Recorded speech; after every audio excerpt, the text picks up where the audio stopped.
Let's say someone is 35 years old and their entire life, they just try to do what was aligned with external validation. So being at the top of your class and getting some kind of recognition even beyond your grades in school, and then getting into great university, potentially even in the US if you are somewhere in another country, and then doing really well there and working really hard, and then getting a really great job, progressing there, and then you're 35 and you don't know who you are. What would be your advice?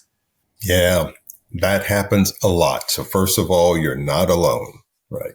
There are a lot of folks who are in that position. I had a good friend that I went to medical school with, and they were in medical school only because their parents expected them to go to medical school, right? Told them, you're going to be a doctor. So they went to medical school. And I remember when this person was in the second year of medical school, came to me and said, I really don't want to be here. And I said, what do you mean you don't want to be here? You just went through undergraduate school, did really well. You're in medical school, which means you're at the top of your class.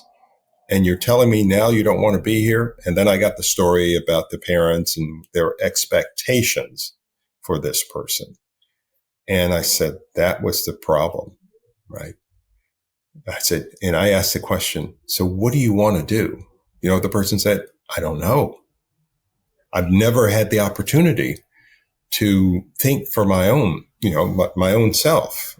And that's why it's so critical for you to spend time like I did when I was a kid. That's why I told that story. I'm by myself. Nobody's looking at me, right? They can't comment on me because I'm there by myself.